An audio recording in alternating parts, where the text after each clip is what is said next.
no livro de Jó, capítulo 42, versículo 10. Jó 42, 10.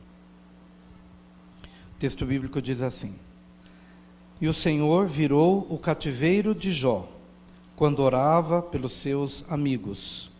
E o Senhor acrescentou a Jó outro tanto em dobro, a tudo quanto dantes possuía.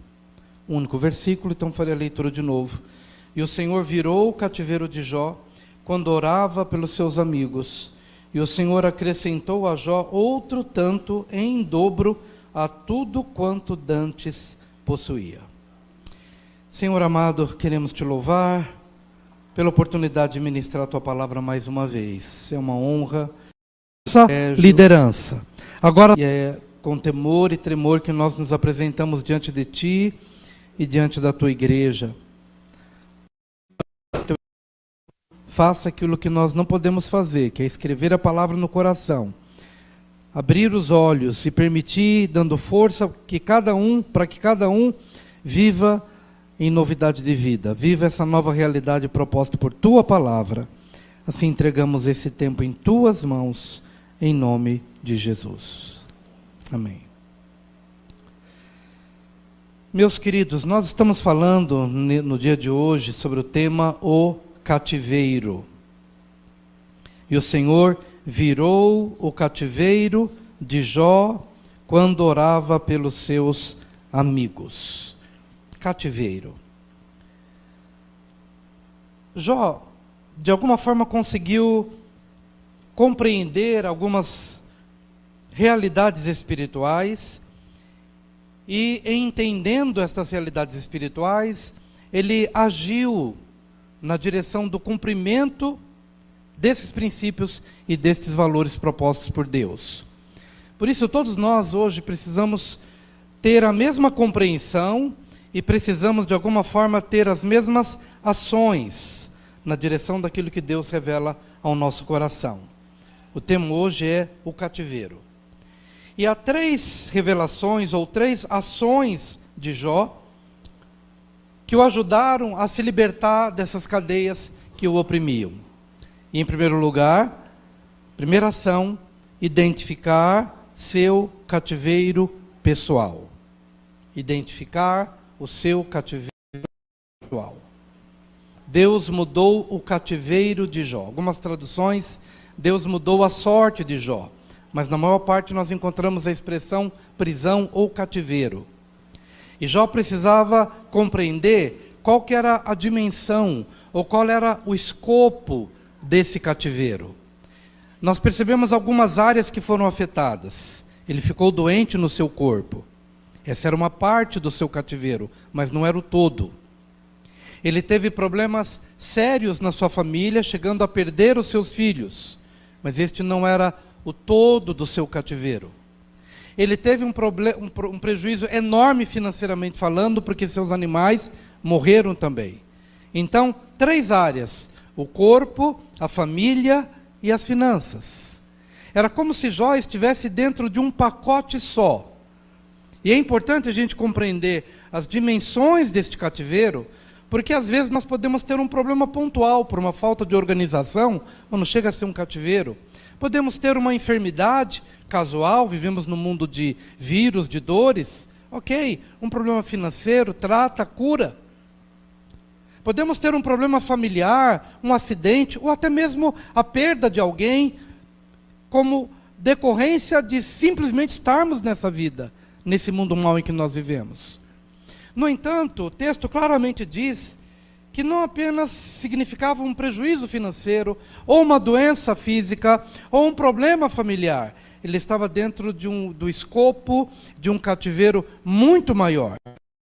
Agora que a gente de fato precisa perceber se estamos tendo alguns problemas pontuais, se estamos tendo algumas situações de desorganização na vida, ou se estamos dentro de um quadro para o qual iremos chamar, ou iremos nos colocar diante de Deus, a fim de nos libertarmos dele, porque aquilo se configura num cativeiro.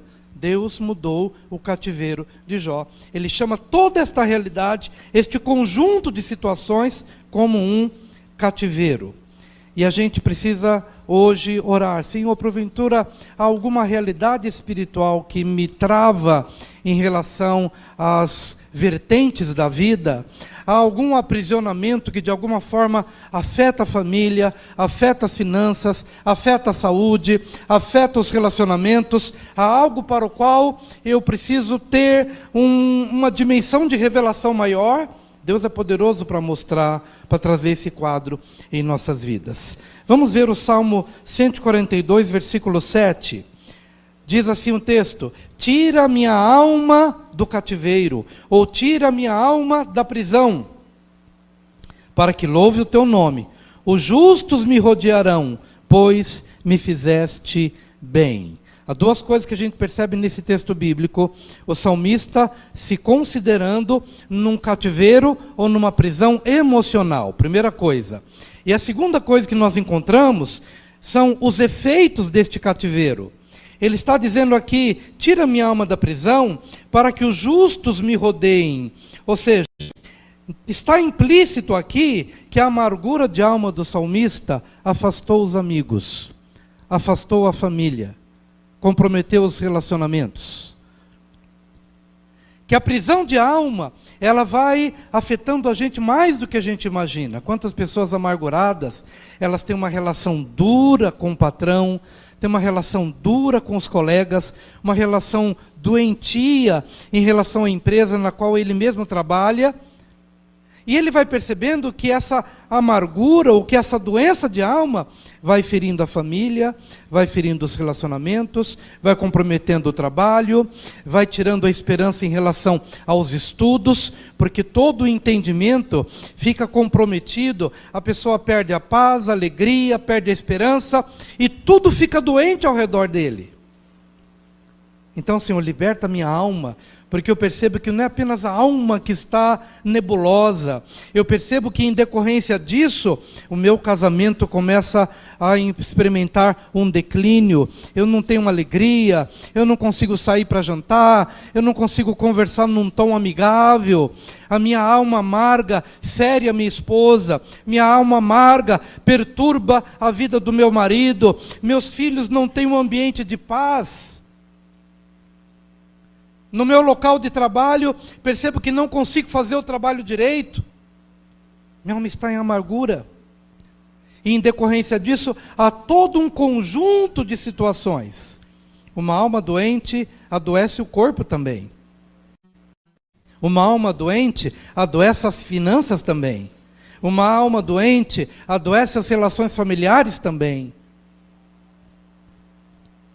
E o salmista, de uma forma clara, ele não somente reconhece que ele está precisando de uma libertação da alma, mas ele precisa de uma libertação da alma que cure o contexto da sua vida.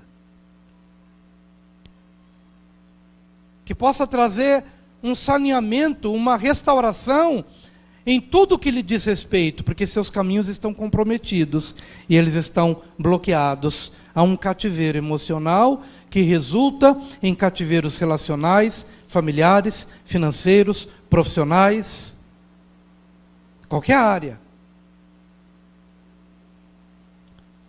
E hoje a gente precisa entender, será que é apenas uma doença? Será que é apenas um problema financeiro? Será que é apenas família? Senhor, revela, mostra, traga uma dimensão maior para que eu perceba em que nível de libertação, ou a que nível de libertação eu preciso me expor diante de Ti. Há um texto em Lucas, capítulo 13, de 10 a 16, que diz assim: e ensinava no sábado numa das sinagogas, e eis que estava ali uma mulher que tinha um espírito de enfermidade, havia já 18 anos. Um espírito de enfermidade, que nesse caso estava intimamente atrelada a uma questão espiritual. Por isso que os nossos problemas eles podem ser pontuais. Fiquei enfermo, e não necessariamente fiquei enfermo porque tem um demônio ali. Não, é um problema pontual. Trata a enfermidade, resolve a situação. Mas nesse caso havia uma mulher com uma enfermidade, cuja origem era espiritual. Um espírito de enfermidade, havia 18 anos, e andava curvada, e não podia de modo algum endireitar-se. E vendo a Jesus, chamou-a a si, e disse-lhe: mulher, estás livre da tua enfermidade. E impôs as mãos sobre ela, e logo se endireitou, e glorificava a Deus. E tomando a palavra, o príncipe da sinagoga, indignado porque Jesus curava no sábado, disse à multidão: 6 dias há em que é mister trabalhar. Nestes, pois, vinde para serdes curados, e não no dia de sábado.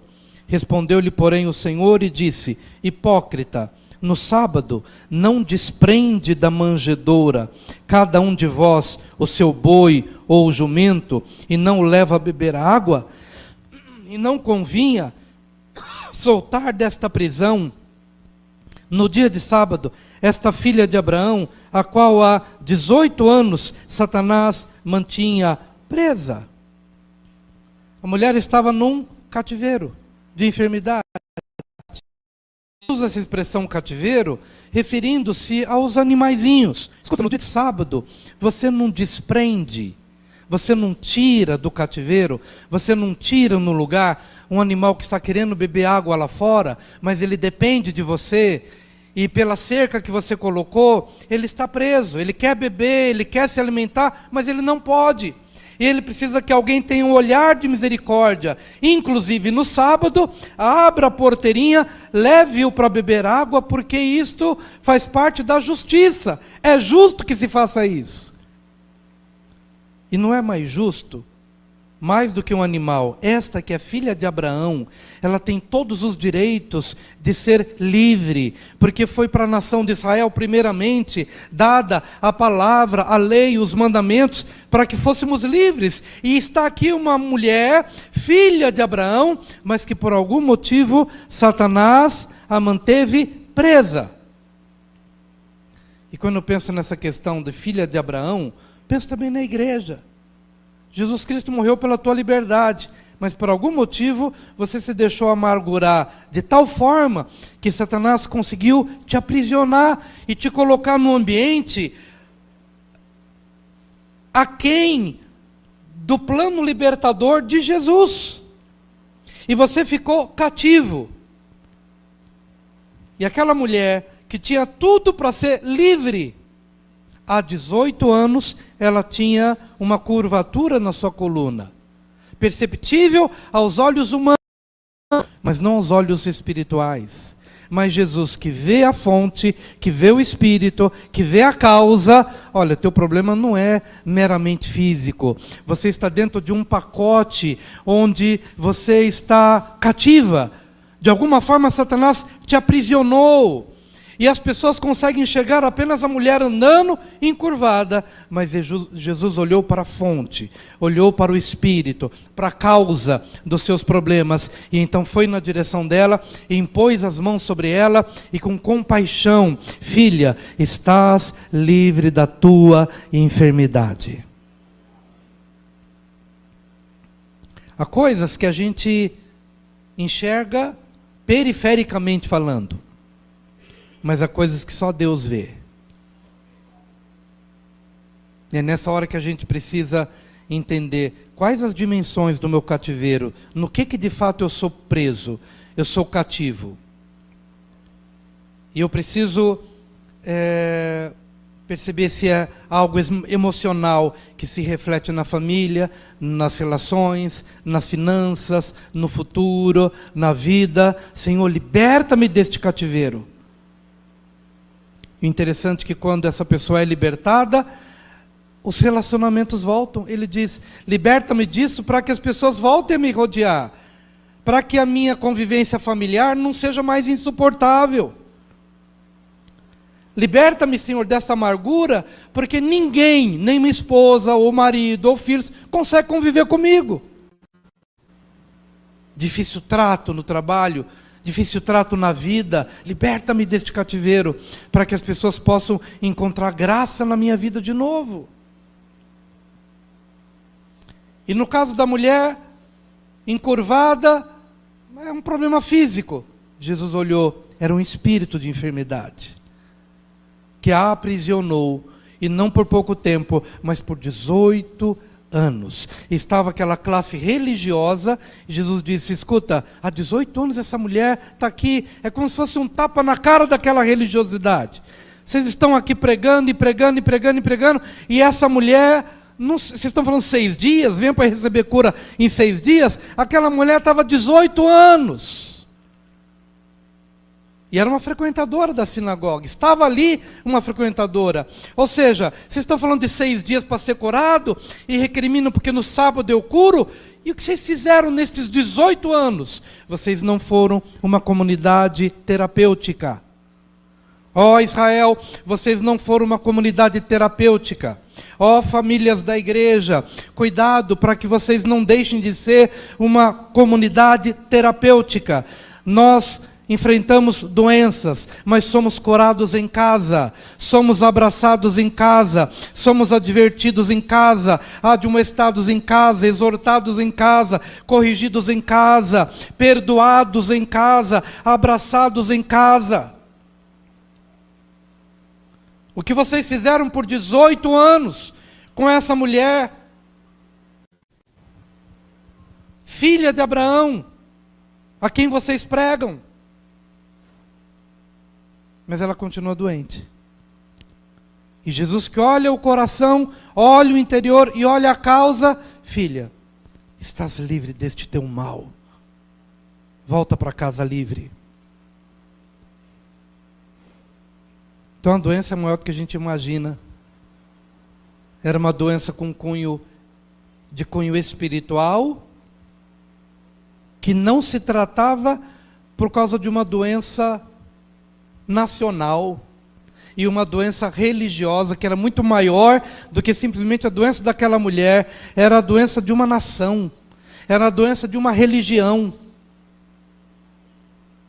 que não se trata, e Jesus tanto às vezes no Antigo Testamento fala, ó Israel, que não se deixa curar sua ferida da falta de espiritualidade, de uma religiosidade que não cura ninguém, que não restaura ninguém.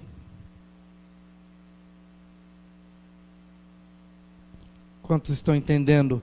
Identificar o nosso cativeiro pessoal, ou o nosso cativeiro coletivo, quem sabe.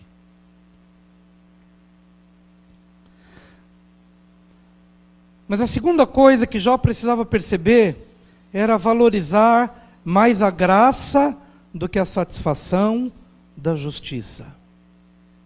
Diga, valorizar mais a graça do que a satisfação da justiça.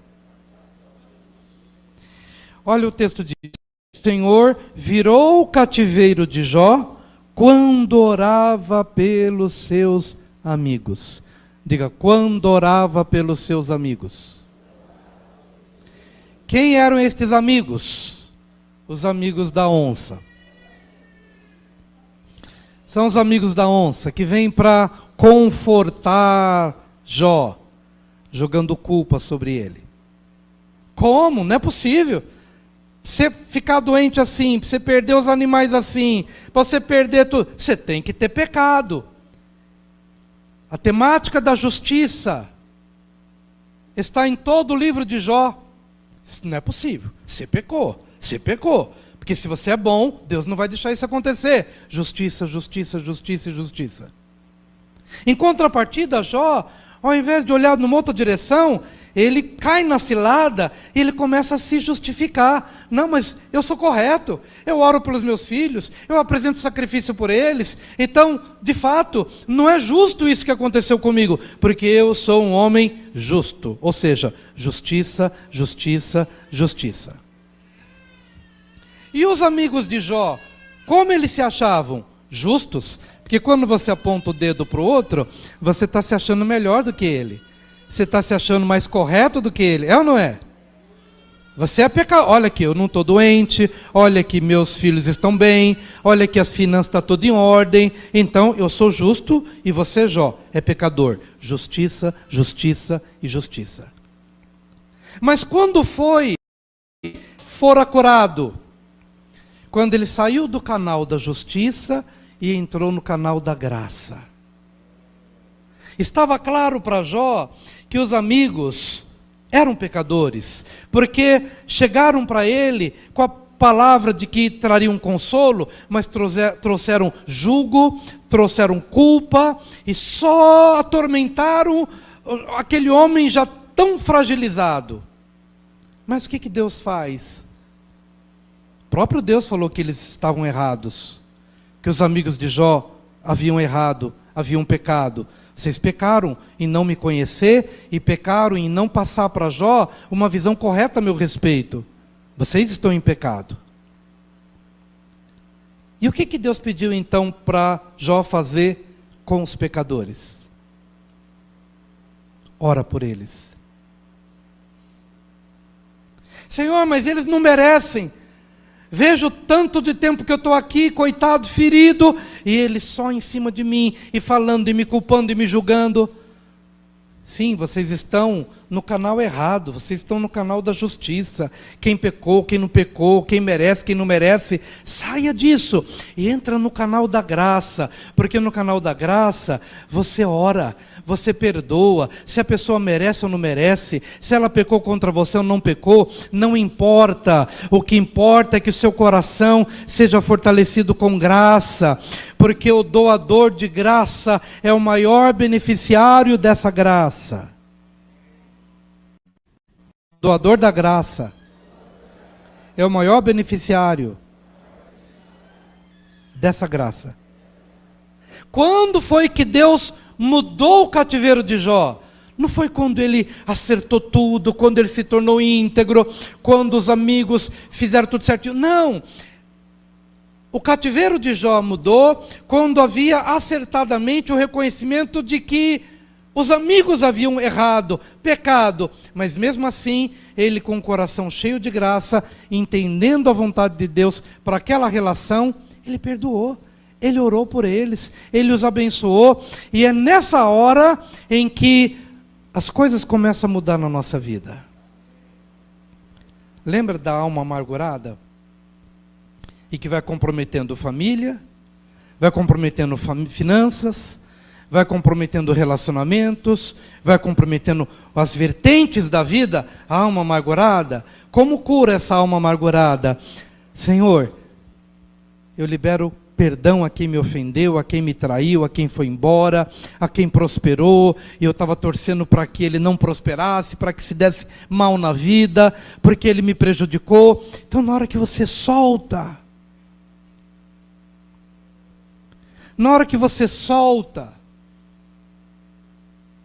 e que você libera graça. Imagino que não tenha sido fácil para Jó orar pelos amigos, porque o coração dele estava ressentido. Imagino o que é você estar na situação que Jó, e você tem ainda alguém que ao invés de aliviar a carga, traz mais peso, jugo e culpa para você. Talvez esse seria o exercício mais difícil. E algo mais dolorido do que as próprias chagas. Orar por quem havia feito mal para ele. Sabe, gente, a dor de um amigo, a dor de alguém da família, alguém de alguém mais, a ferida de alguém mais próximo dói mais do que a de um inimigo.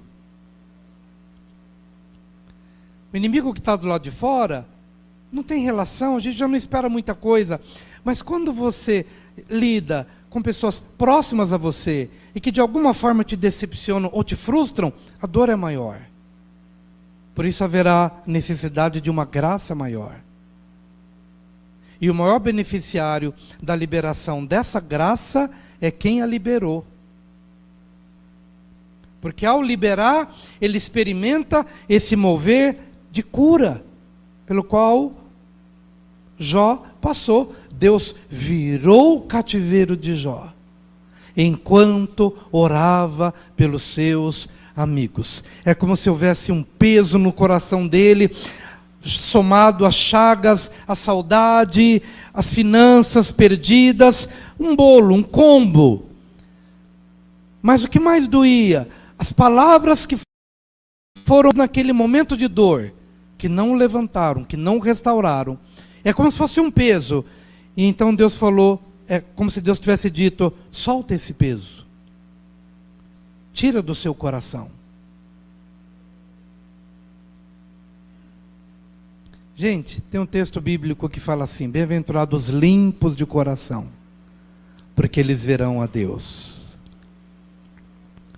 Quando eu preciso ver a Deus? Não é lá no céu, porque lá no céu a coisa mais natural vai ser ver Deus. Mas ser limpo de coração para ver a Deus é aqui e agora. É ver Deus. É ver Deus no dia a dia. É você poder acordar pela manhã, cabeça em paz, no sentido de uma consciência limpa, acertou com quem tinha que acertar, acertou diante de Deus, e você sair com dignidade. Você entrar e você sair sem se esconder de ninguém. Sem ter que atravessar a rua por nada, mas ter um coração limpo. Então, solta, solta. E alguém um dia vai dizer, escuta, lembra daquela falta que aquela pessoa cometeu? Olha, eu até lembro, mas não faz mais nenhum efeito na minha vida. Não causa mais nenhuma dor em mim. E foi isso que Jó experimentou. O seu cativeiro fora mudado, enquanto orava pelos seus amigos.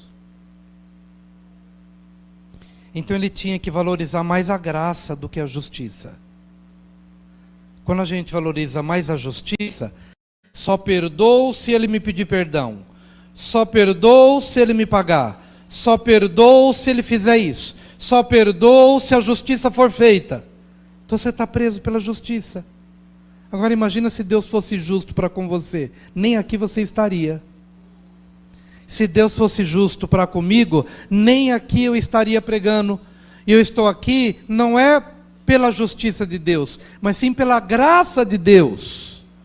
Você só está aqui porque Deus te limpou, te lavou. Você estava se esperneando ali, perdido, sem rumo, sem direção. E Deus teve misericórdia de você e te acolheu e te recebeu. E exerceu para com a sua vida graça e misericórdia. E há um texto que diz que a misericórdia triunfa sobre o juízo. A misericórdia, que é a graça, triunfa sobre o juízo. Então não espere as condições ideais para exercer graça, porque senão não será graça. Se as condições ideais se configurarem, é porque a justiça se estabeleceu.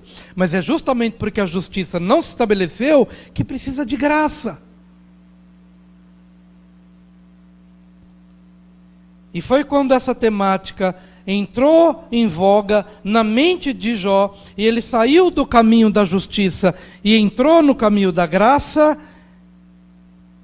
Diz um comentarista, Jó gastou muito tempo na temática da justiça de Deus, mas negligenciou a temática da graça.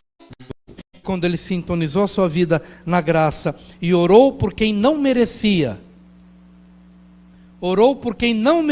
a oração, então seu coração foi curado e o cativeiro foi virado.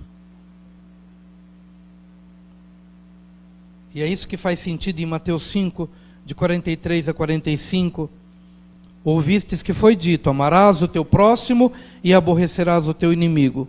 Eu, porém, vos digo, amai a vossos inimigos, bendizei os que vos maldizem, fazei bem aos que vos odeiam, e orai pelos que vos maltratam e vos perseguem, para que sejais filhos do Pai que está nos céus, porque faz que o seu sol se levante sobre maus e bons, e a chuva desça sobre justos e injustos. Você quer ser chamado de filho de Deus? Quantos querem? Ok. Então, você tem que ser a cara do seu pai. E o que o seu pai faz? Manda a chuva, a mesma chuva que abençoa os justos, é a mesma chuva que abençoa os injustos. O mesmo sol que aquece os justos é o mesmo sol que aquece os injustos. Então, quando você se eleva a esse patamar, eu sou filho de Deus, Então, como eu lidarei com as pessoas? Com graça, para com quem merece, e com graça, para com quem não merece. E o que vai acontecer em decorrência disso? Você vai sendo curado, e uma vez curado, você percebe que a sua família vai desfrutar do convívio de uma pessoa que não é neurótica, vai conviver ao lado de alguém que teve seus traumas curados, e por isso agora ele pode abraçar, agora ele pode sentar, agora ele pode ser calmo, ele pode conversar. No passado ele não podia, porque ele vivia agitado nos tumultos da sua alma. Em decorrência disso, filhos ausentes, filhos doentes, relacionamentos conjugais quebrados, porque ele estava doente. Mas quando você é curado na essência da sua vida, seu cativeiro muda. Você se torna um melhor esposo, uma melhor esposa, um pai mais presente, mais calmo, menos aflito por dinheiro, por trabalho, por um monte de coisa, porque você vai acalmando, amadurecendo a sua vida, e a sua vida vai estabelecendo vertentes saradas, curadas. Em nome de Jesus.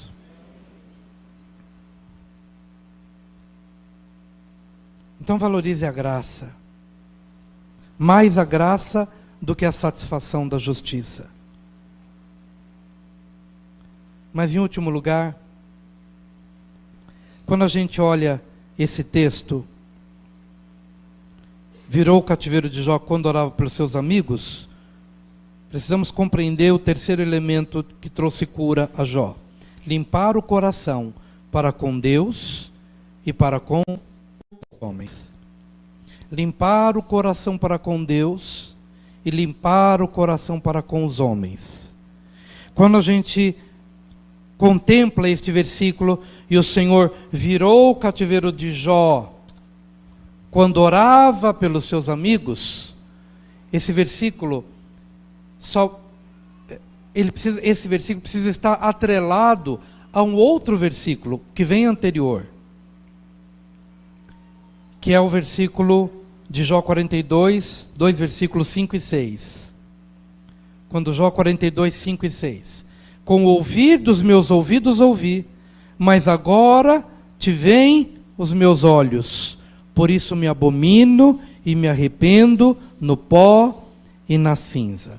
O que eu quero trazer aqui para vocês é que a restauração pela qual Jó passou, ela foi no âmbito horizontal, quando ele orou pelos seus amigos. Mas antes disso, ele tinha estabelecido o acerto na relação vertical. Quando o Senhor começa a falar com Jó, guarde bem, Deus não respondeu nenhuma das questões que Jó havia levantado. Deus não respondeu nenhuma. Nenhuma.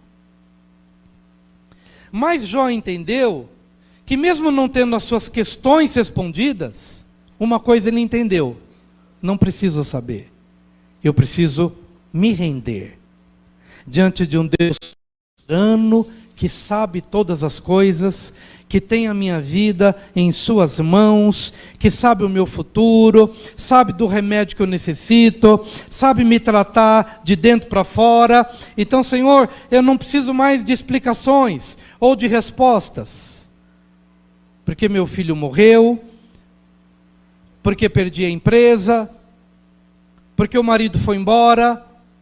Sim, no passado estas coisas me foram importantes, mas agora não são mais. Porque os meus olhos se abriram para algo muito maior. Teu amor, tua soberania, teu cuidado para com a minha vida.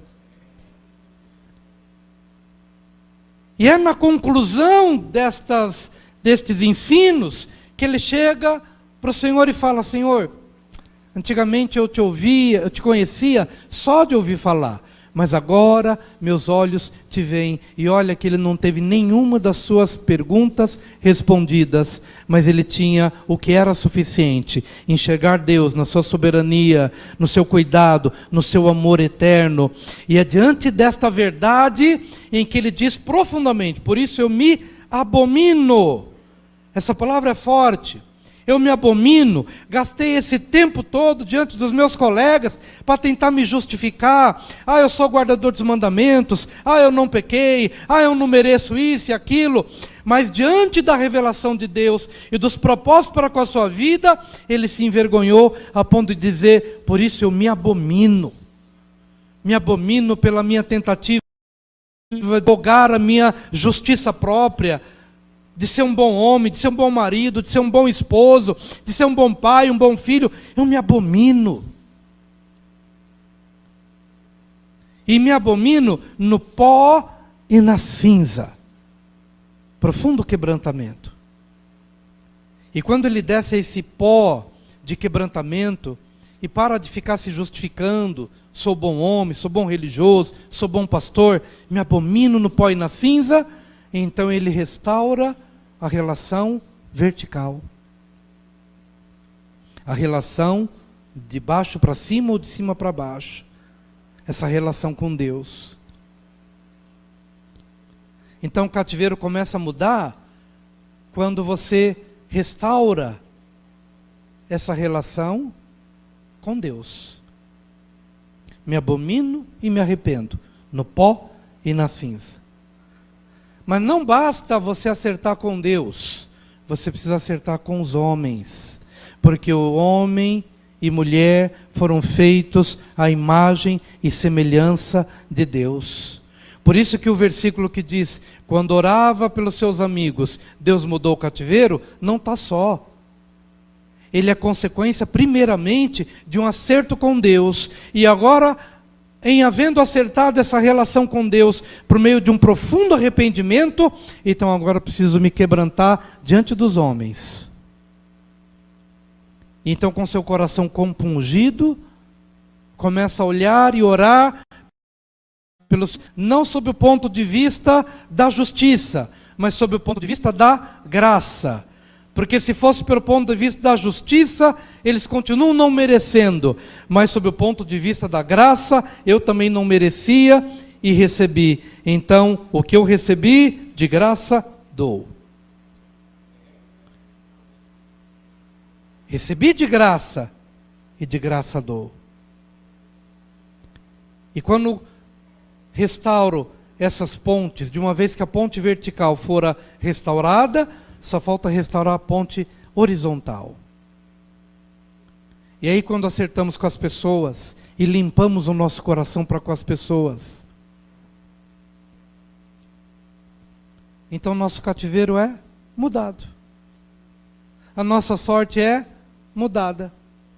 Porque como naquela mulher em que o espírito maligno trazia aquela condição externa, aquela condição física, então a partir do estabelecimento desta comunhão com Deus e desta comunhão com o próximo, então o cativeiro é quebrado. E a gente sai livre, como Malaquias 4 diz: saireis livres, como bezerros da estrebaria, saltando e pulando, porque fomos curados por Deus, porque fomos restaurados por Deus. Então, em terceiro lugar, limpar o coração para com Deus e limpar o coração para com os homens. Se nesta manhã Deus tem falado ao nosso coração acerca destes 3 ensinos, então nós estamos num caminho de cura e de libertação deste cativeiro, em nome de Jesus.